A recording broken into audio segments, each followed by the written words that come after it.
Good morning, Kansas City. Welcome to Uncanceled on KCMO, Talk Radio 95.7 FM.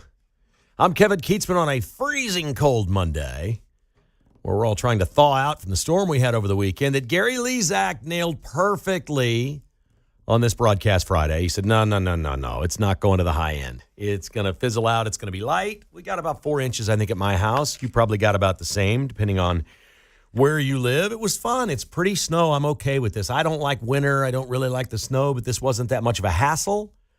It didn't turn to too many icy conditions. It was easy to remove from my sidewalks and driveway, and except for my dog, who has very precious paws, he doesn't like walking in it because it gets between his paw pads, and he freaks out a little bit, but he's a princess. Yes, I said he is a princess. Yes, indeed he is. Other than that, it is all okay. So we're here for you this week. There's nobody out there. School closings. This feels like a holiday. It's like Martin Luther King Jr. Day twice. Yeah, like we had two of them, or President's Day, or one of those things. There's nobody out there. Yeah, it's MLK 2.0. There you go. Easy. It definitely feels like a holiday. It feels like a holiday here in this building today. It is not, to my knowledge, a holiday. And we've got a great show lined up for you today. Coming up in 30 minutes, a new media outlet debuted today in America, somewhere in one state, to serve 39 million people. And this is a really interesting story, and it's a victory. I think it's a win for the right and a great signal for journalism and media in America going forward. Pretty cool stuff. We got a couple of local kids that were in high school, one as recently as last year, the other about 5 years ago, that made national and international news this weekend. Not people you've necessarily heard of. They're both in sports. One is probably going to be the player of the week in college basketball. The other made the Olympic team this weekend as a bobsledder. Okay, we're going to get into all that today on Uncanceled. We start with what everybody's talking about. Well, there's two things. The weather, I already touched on that. It's over. We got sunshine. It's cold. Be careful. You know, what you really want to do is get on social media and watch the Mayor Q video. This is how you should start your week. It was 2 below this morning or whatever. Mayor Q does a walk and talk, and he likes to make these videos. And I'm not bad-mouthing that in any way, but he's walking and talking outside in the frigid cold, telling people to not go outside in the frigid cold. Democrats. I mean, only Democrats.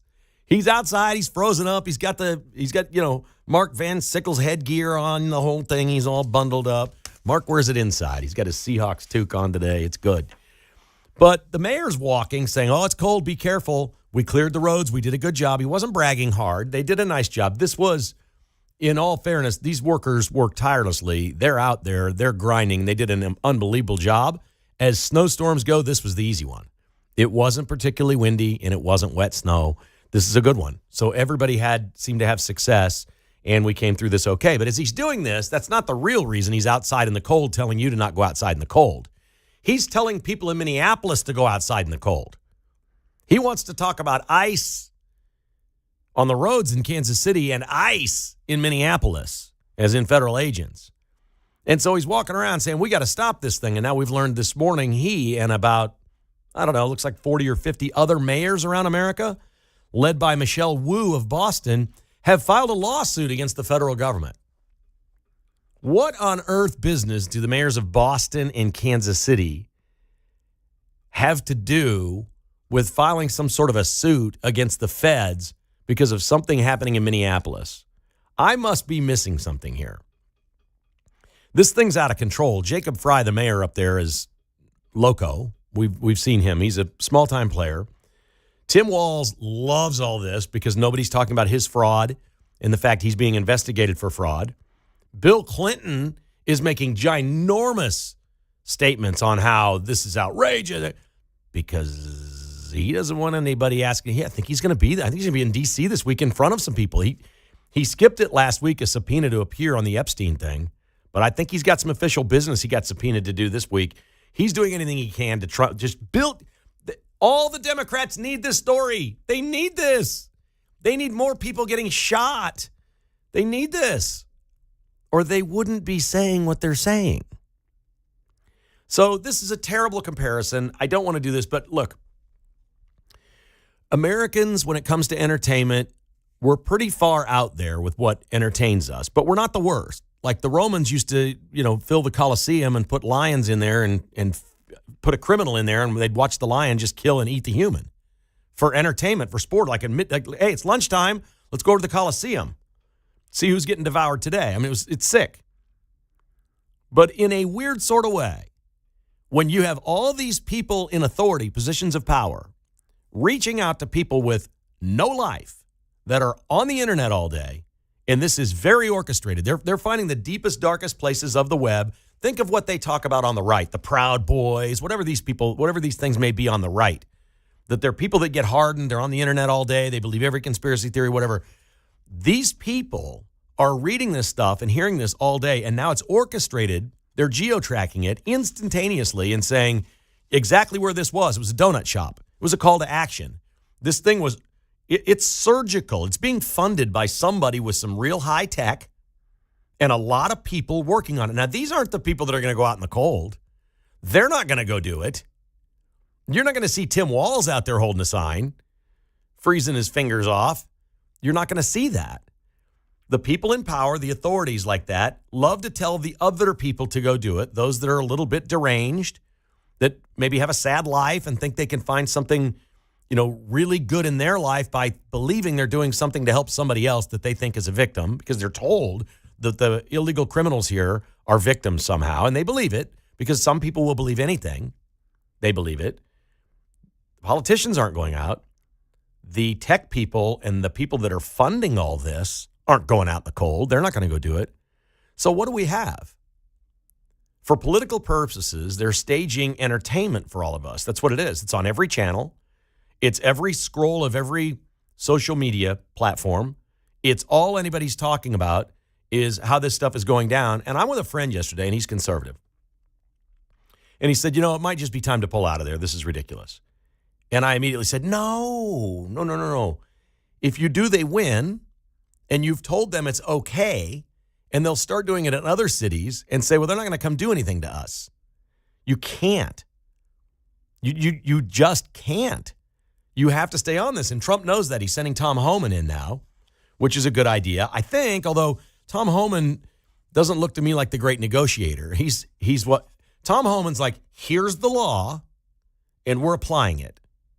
And you see these four fingers that I have? I'll tuck my thumb away. Pick one. And you know which finger that's Tom Homan. That's how he operates. So I don't think this is some kind of a soft touch sending Tom Homan in. But it's probably about what Pete was just talking about. The people that are working there, that maybe they think they're losing the PR battle. Kristi Noem screwed up over the weekend, whatever. The good news is America was affected by a wild storm the last 3 or 4 days. Nobody paid attention to any of the fallout in Minneapolis. They just know that this guy was shot and killed. And again, I'm more than willing to say however many tens of thousands of people or hundreds, whatever's listening right now to this audience, I'm more than comfortable saying that if you're listening to this show, you've never packed a 9mm full of bullets and 2 more magazines on your person and gone and confronted federal agents in the street packing such heat. I'm going to guess nobody listening to this right now has done that. I haven't done it. It's not something I think about. I'm going to guess you've never rammed a car into a federal agent. Yes, the law is losing the narrative. This one is really simple. The law is very easy. A guy named Mike Swanson, who I have a great respect for, he was Royals vice president of communications for many years. Good man, nice guy, unbelievably great at his job. Posted some unfortunate things last night about Kristi Noem and, they're liars and they're all going to lie. And I'm like, okay. So I posted back. I said, what lie? This is really easy. I said, you spent your career riding around in buses in motorcades with police escorts at a workplace where off-duty police officers with guns were keeping you safe. There are armed KC, Missouri police in the Royals dugout. Every game, every day, they're in there.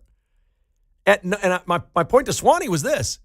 At what point did you get in their way and try to stop them and resist them? You didn't. Therefore, you've never been shot and killed. You never brought a 9mm to Kauffman Stadium and got in the face of the cop in the dugout. If you had, it wouldn't have gone well for you. At the very best, you would have been taken down, arrested, and fired. But you didn't do that. Where do these Democrats, these liberals sit at home and they post this stuff like, no. You can't defend somebody doing something as stupid as ramming a car into an agent or bringing a 9mm with 51 bullets and confronting an officer. You can't support them if you haven't done it yourself and you're not willing to do it yourself. And you're not willing to do it.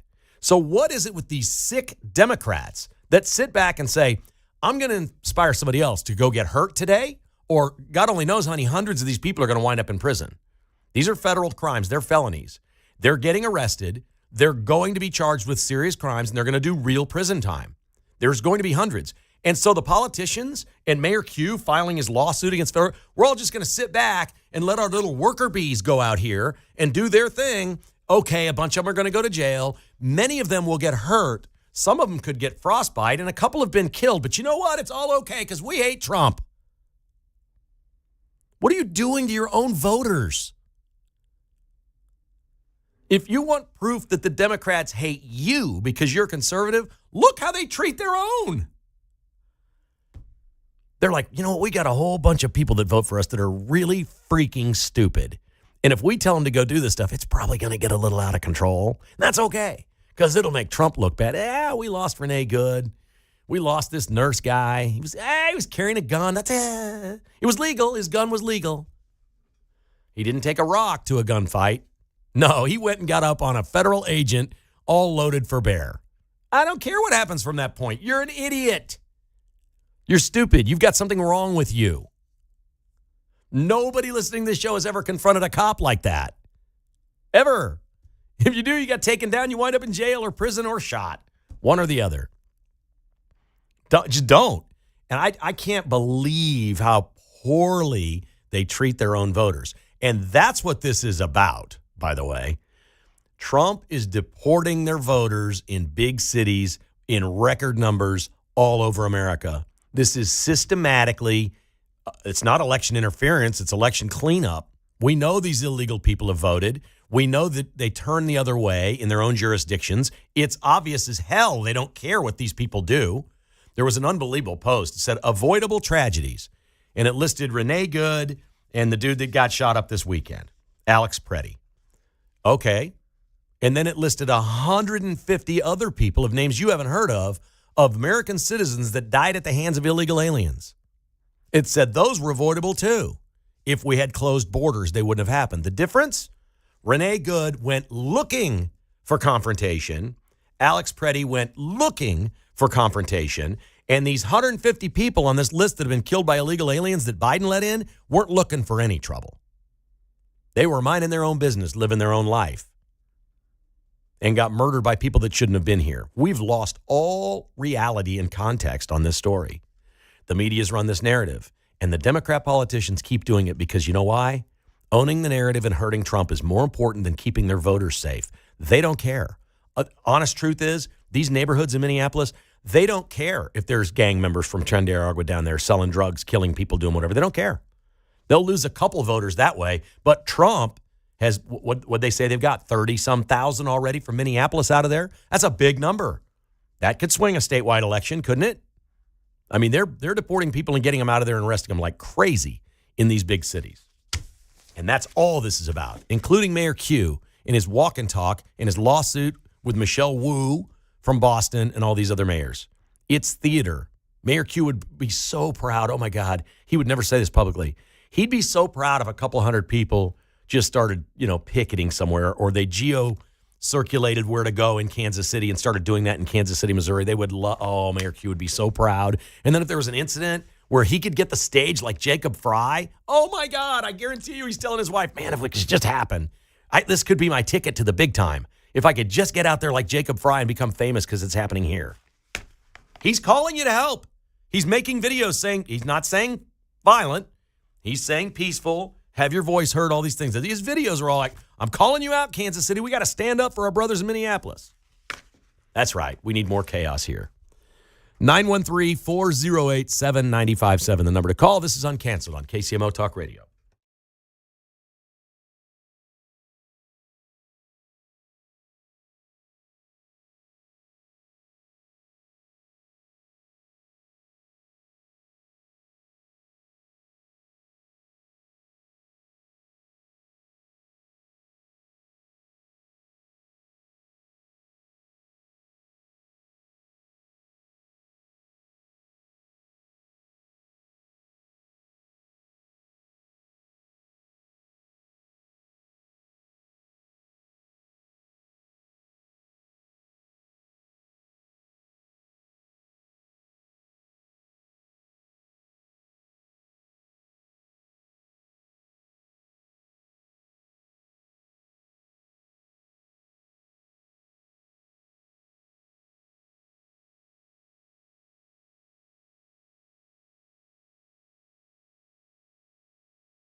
Hey, it's Vince Gallane's Catch My News Show at 11 o'clock after Kevin Kietzman on 95.7 FM KCMO Talk Radio. You know, one of the other things about confronting these agents is Americans are very comfortable.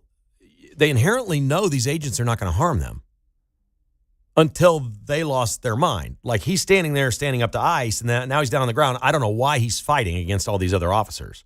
At any moment, you just put your hands up and let him have you. It's over. You're going to get a fine. They're going to release you later in the afternoon, and we'll see what happens from there.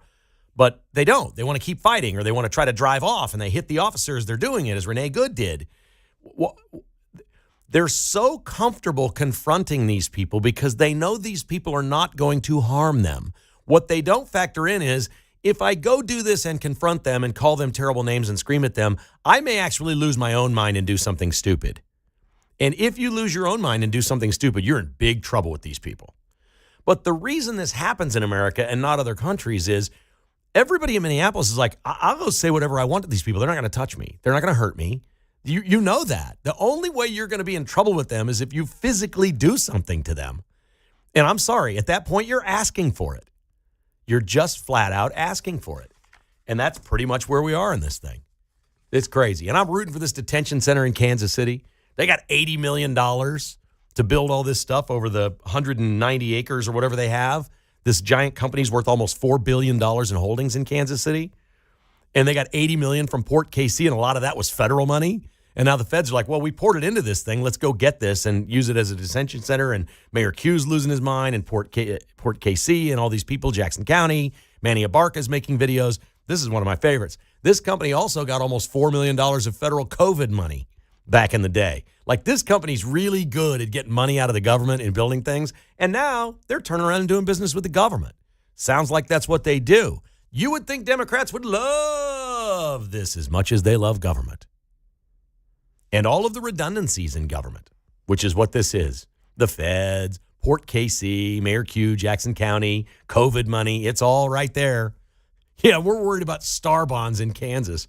When this stuff's going on, we don't even know what kind of a grift this was for this company until they decide to give it to the feds. Amazing. I'm rooting for them. Put that Fed facility in there. Let's go.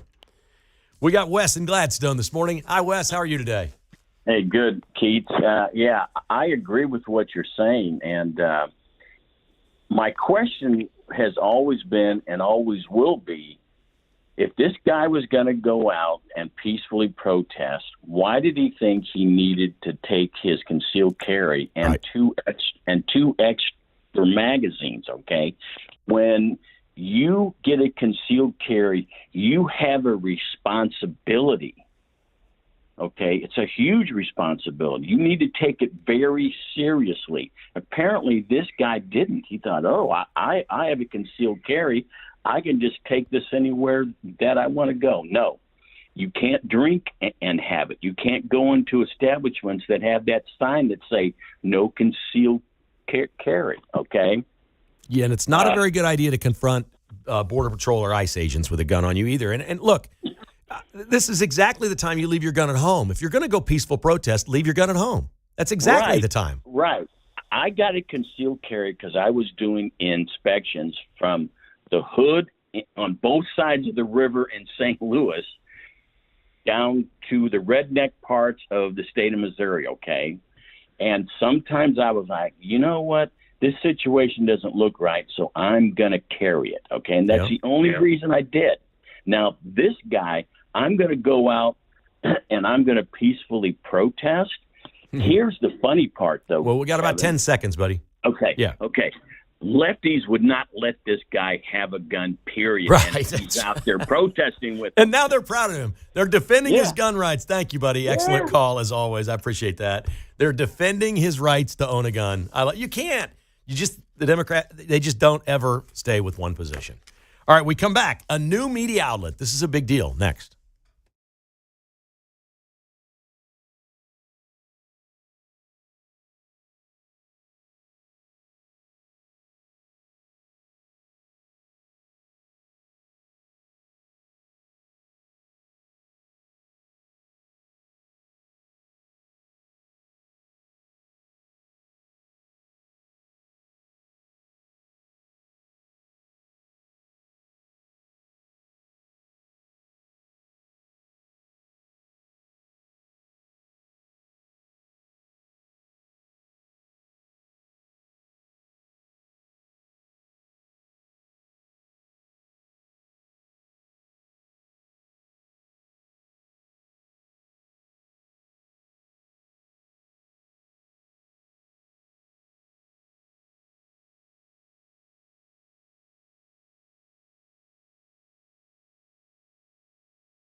from Leawood to Liberty. It's Kevin Kietzman, Uncanceled, on 95.7 FM KCMO Talk Radio.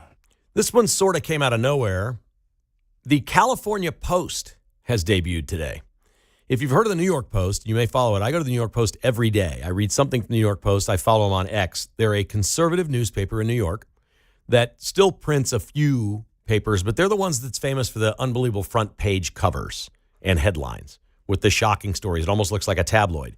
But it's conservative in the way it reports its news, and they do a lot. Page 6 is a big deal. It's entertainment news and things like that. They have launched in California for 39 million people that live in California, the fourth largest economy in the world.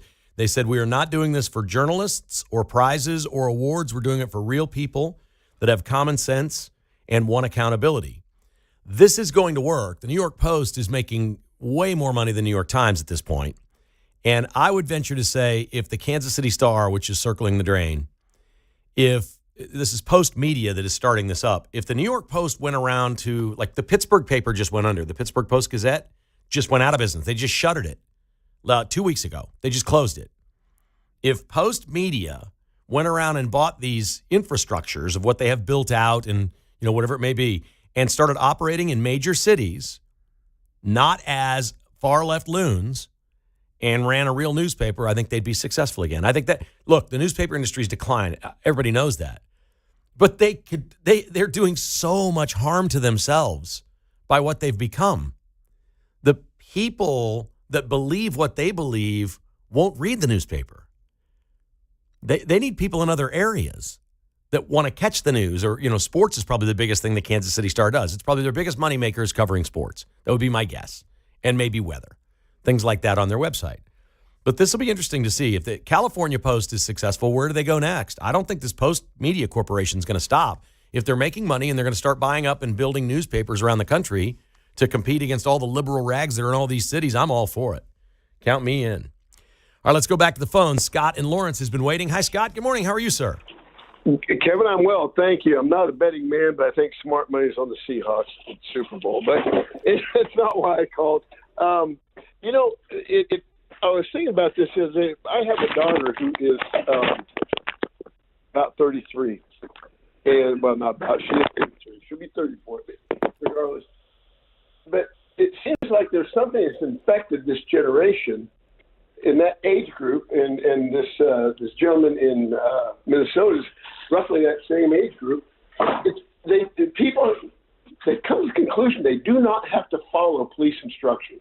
Right. For some reason, and one of my favorite, this sounds silly, but one of my favorite entertaining things to do is get on YouTube and look at these videos of traffic stops where, no, I'm not getting out of my car. Person, I need you to exit the car because we're going to do a speed spray. No, I'm not getting out. They absolutely refuse. They have to the police have to break the windows, and then they're screaming, I know my rights. I know my rights. Right, yeah. It's stupid. It may be generational. I think it's more ideological than anything else, personally, but it could be generational. I think one of the problems that they have on the left is the education system's complicit in this, and so are the media, for sure. And I would venture to say this: like, I don't wake up every day thinking I'm smarter than a liberal about anything other than my opinions. I think my opinions. I just think I'm right about this stuff. I know what the law is. I know you don't interfere with cops, and I would never publicly tell. Like, imagine what would happen on this radio show if I compelled the audience to go get in the way of law enforcement. What kind of crap show that would be, and what kind of story that would be if I did that. Yet the politicians do it, and the people on the left, I think they're different. I think they're actually taught and believe that they're more intelligent than we are. They think we're stupid. And I don't really think they're stupid. I just think they're wrong. I think they're misguided. I think that some of them have mental health problems. But I just think they're flat wrong. I don't necessarily look at a liberal and think, well, that's a dumb person. They're highly educated. They got all kinds of PhDs. Right. Well, but they don't have a PhD in real life. I think ultimately is their problem. They don't understand what you can and can't do. And the one thing you can't do is go confront federal agents. It's just not something you can do. Here's Bill in Bates County on Uncanceled. Good morning, Bill. Morning, sir. I just was listening to this whole thing and going back in my lifetime. I'm a Vietnam veteran. And I remember watching the movie before we left shore that we're going to go to Vietnam and fight the commies. And okay, and all right, I made it back, thank God. I know a lot of people didn't, but just the propaganda, the BS they put out, get us to understand that we need to fight this communism. Then I reading that we wanted Kai-shek to adopt the Communist Coalition form of government, and he wouldn't do it, so we helped create Red China and fought him 2 years later in Korea and again in Vietnam. And these people up there in Minnesota are being cheered on by guys that are sitting in their own little suites like in a football game. That's exactly right. In the warmth, paying the money out. A guy named Singham, Singham, has pumped money into it. George Soros pumps money into it. And they got to find these people like this nurse who got his college degree, I think, to save lives, and takes off up there to become a hero or to commit suicide. Well, come on now. I think we're in agreement. You know, these people that are out on the streets they're expendable to the Democrats. They're like there's useful idiots out there that will go do this stuff for us and advance our cause and make it look like we're all victims and get sympathetic. I'm telling you, it was a moment for me yesterday. This is a lifelong friend I was with, and he's conservative, and he was like, maybe we should just get out of there. I'm like, no, that's what they want. You can't let them have this one. You can't. Trump's got to double, triple, quadruple down, whatever he's got to do. What they really need to do, okay, is they need to pursue more legal action against these politicians not following the law. Like the governor, by not having Minneapolis authorities on the streets and following the law and working with federal authorities, this can't be legal. There's no way. They've got to find a way to force that. And let's be honest. If Walz and Fry had a news conference today and said, okay, we've gone too far. We're going to put the Minneapolis police down there. We're bringing in the sheriff's department, the county, and some state officials are coming in. We're going to be in the streets with the federal agents. Go home. All right, take a chill pill. Forget about this thing. De-escalate it. Let's be bigger than them. Let's stand down, post what you want, say what you want, put a sign at your house, whatever you want to do, but let's stop. Get out of the streets. Let them do their work. We can't stop them. Let them do it. If they said that today, it's over, but they won't say that. Yeah, this was a page taken right out of the communist playbook of the 1960s. Yeah, it is. It's the same blankety blank crap. Yep. Sir, thank you for your service, man. I appreciate you. All right. Very much. And I understand why that's such a personal issue for him. He's seen it up close, saw it play out firsthand. These things are not new. These aren't new. There's nothing happening new here. It's just different. Different. And Minneapolis, in its own weird way, is more than certain different. They are indeed. Here's one that I liked over the weekend. Did you see the viral video that Trump put out of he's doing an IndyCar race around the Capitol this summer called the Freedom 250, celebrating 250 years in America. It's just incredible. I love this, and I'm so excited. We were talking with some friends over the weekend about how cool this race is going to be and some of the things we're going to be doing this summer. It can't get here fast enough. The patriotic stuff, America 250, whatever it may be, we need to get it there. And, you know, this ICE thing has become, they're not doing anything different in Minneapolis than they are anywhere else, folks. They've done this in Kansas City. They've done it elsewhere. ICE is all over. They are finding criminal illegal aliens. They are rounding them up. They're giving them more due process than I would. I'd just fly their butts home. I'd put their name and information in the database, say you can't come back in, and I'd just send them home because I know enough. I don't need a judge. It's just ridiculous. Just get them out of here is the way to do it. And that's about a 75% issue in this country. Even Democrats believe that illegal aliens that have committed a second crime, the first being coming in illegally, that they've committed a second crime, need to be deported. We've seen the unbelievable drop in violent crime in 1 year of Donald Trump. Murders last week reported all-time low since 1900. Carjackings down 61%. These are in America's 40 top cities, biggest cities. That's where that's happened because we've cracked down on it. I still don't think we even know the scope and the vast number of criminal illegals that have been among us committing all these crimes. You cannot argue that these statistics are just plummeting. The drugs aren't coming in. I mean, it's getting cleaned up. I guess the more amazing part is that some of these criminals know that there's going to be a knock on their door someday. Why haven't more of them left on their own?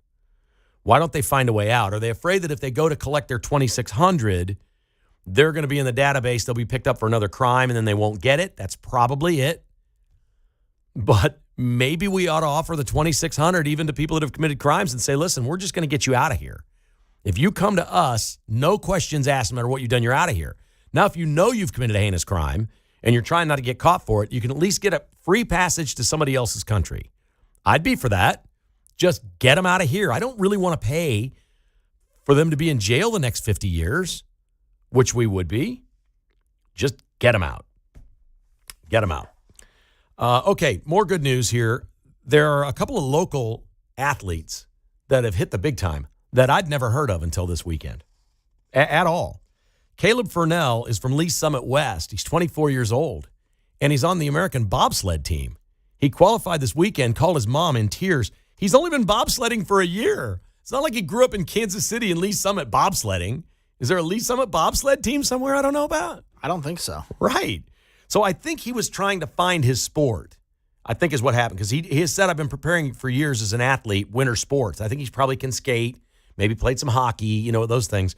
But has tried to find what he's really good at. And apparently just about a year ago, he tried out for bobsled. And a year later, he's made the team. Way to go, Caleb. We'll be watching. And we wish you certainly the very best. There's a basketball player named Keaton Wagler from Shawnee Mission Northwest. Mark, I'm certain you saw this over the weekend. Oh, yeah, the Illinois kid? Yeah. Yeah. Had you heard of Keaton Wagler before this? I had, because he was getting, or the KU and K-State coaches were getting roasted for not getting him. Okay, but that's how you where I heard saw of him. Yeah. Right. I didn't go to one of his games. Did he No. play? Your school's Olathe East? I went to Olathe East. I'm in the South area. South, okay. So. But were you aware that Northwest ever played them and he had a great game or anything like that? Not particularly. I never heard of him. I knew that Northwest had a really good team. I didn't Shawnee realize. Mission, yeah, Shawnee Mission Northwest. And so this Keaton Wagler's not recruited by KU or K-State. Mm-hmm. Now, I also read somewhere that it's possible Brad Underwood, the coach at Illinois, knew his family originally from like McPherson or something, and maybe there were some ties, so maybe you didn't recruit because you're like, Underwood had him. I don't know. But I don't remember the buildup. He's a freshman, folks. He scored 46 points Saturday in a college basketball game. Illinois beat number 4 Purdue. This young man was 13 out of 17 from the field and 9 of 11 from 3 in 39 minutes. It's the game of the year. That's the single best individual game by any player this year, isn't it? Yeah, it's crazy. There's been some crazy freshman performances, too, even this weekend, but he had the best one. Shawnee Mission Northwest. Yeah. What? That's nuts. That's crazy. And watch what you eat when you go mushroom picking. Now, we don't do that right now because it's winter. And I've heard people talk about these morel mushrooms. Yeah. People love them, right? Mm-hmm. $60 a pound. They hunt them, and if you find them, people sell them. You can make a lot of money. You can't really grow them because there's some sort of relationship they have to a tree, and it has to be special lighting or something and shade and water, and I don't understand any of it, but you can't really farm them. Well, in California, people go pick mushrooms all the time, and they probably should stop. In California, they have something called a death cap mushroom, and it looks like mushrooms you can eat. And right now, there's an epidemic in California. 3 deaths, 3 liver transplants, and 35 people hospitalized from age 19 months to 67. These folks are picking these things in the wild and eating them, thinking they're safe, and they're not. They destroy your liver, and it can go fast if you don't get help. And they are literally called death cap mushrooms. You eat the cap, you die. And people in California now, I think, know it's getting out there. I knew there were poisonous mushrooms. You could eat them and get sick. Did you know there were mushrooms could kill you? I did not. I stay away from mushrooms generally anyway, but yeah, now for sure. Aren't they a fungus? Yeah. Are mushrooms a fungus? I think they're a fungus, right? Yeah, I think so. That's why I stay away from them. I've my whole life, I've thought stay away from fungus. Yeah. Any way you can. So mushrooms, not my big thing. All right, we come back. We got a lot of great sports to talk about with Mark. He's so excited about the Seahawks in the Super Bowl. We'll get into just a little bit of the KU K-State game that happened on Saturday. What a beatdown. And Missouri had a double buzzer beater. It's next on Uncanceled.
From Lenexa to Lee Summit, it's Kevin Kietzman, Uncanceled, on 95.7 FM KCMO Talk Radio. Your 47th president, the great Donald J. Trump, has just posted on Truth Social that Tim Walz has called him waving the white flag. They want to work together and end this. Here we go. This is the best thing you're going to hear all day. From Donald J. Trump, Governor Tim Walz called me with requests to work together with respect to Minnesota. It was a very good call, and we actually seem to be on a similar wavelength. I told Governor Walz that I would have Tom Homan call him and that we are all looking for any and all criminals that they have in their possession. The governor very respectfully understood that, and I will be speaking to him in the near future. He was happy that Tom Homan was going to Minnesota, and so am I. We've had tremendous success in D.C., Memphis, New Orleans, and virtually every other place that we have touched, and even Minnesota. Crime is way down there. Both Governor Walz and I want to make it better. President Donald J. Trump. So that's exactly right. So Walz is going to turn over all the criminal illegal aliens. He's going to allow access to ICE into facilities where these people are and where they are, and they're going to allow it instead of interfering. That should have been from day one. None of this would have happened. None of it would have started. You have no jurisdiction over those people. These are federal crimes. This is immigration. It's very clear in all of our laws and the Constitution that belongs to the federal government. That's why ICE was created. Both parties voted to create ICE. Every law on the books, both parties voted for. We have good laws in America. We need to follow them. And now Tim Walz is saying, we're going to turn these people over to you if it means we can de-escalate this stuff in Minneapolis. So good stuff right there.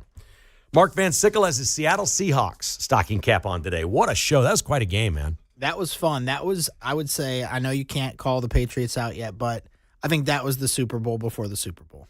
I thought that going into yesterday that the NFC team's going to be a huge favorite no matter what. Mm-hmm. And I don't like Denver anyway, but I'm really glad Denver's not in the Super Bowl because with the backup quarterback, I want a good Super Bowl. I think the Patriots and Drake May can give Seattle a game. Mm-hmm. They're a good team. These are two well-rounded teams that don't do anything poorly. Mm-hmm. And their quarterbacks, Darnold just was a freak yesterday. Yeah. I can't believe how good he's become. But Drake May's had a good year too. Yesterday was a whole different deal in Denver. You can't judge those stats. That was just a weird thing. Seattle's a 4.5-point favorite at FanDuel? Yep. Okay, that sounds about right to me. I was guessing 4 when they ended yesterday, but the Super Bowl is set without the Chiefs. What did you think of KU closing 27-7 against K-State on Saturday night? I wasn't expecting that, just how they kept doing all those lob dunks. I was expecting it. You were? I was expecting it. Usually KU kind of lets up at the end, but they didn't in that one. Oh, you haven't seen enough of Jerome Tang ball this year, baby. Yeah, that's true. And the Missouri Tigers, you know what? I was a little surprised Kansas celebrated so much. Yeah. From the win. They won like 30 years in a row in that building at one point, didn't they? Yeah, these are all new guys, though. I know. It seemed a little beneath where Kansas' stature normally is to worry about beating Jerome Tang, for crying out loud. 3 years in a row, he's not been in the NCAA tournament.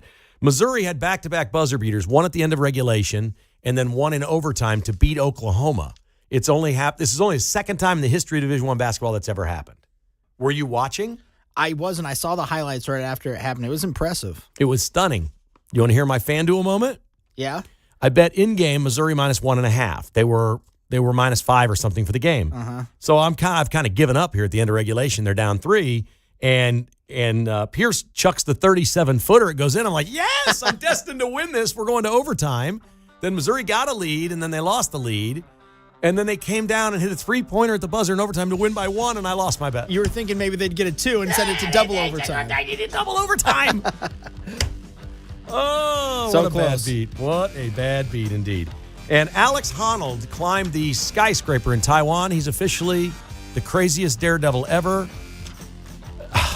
If you haven't seen it, look it up. It's insane. Thanks for listening to Uncanceled on KCMO Talk Radio. The Vince Show is coming your way.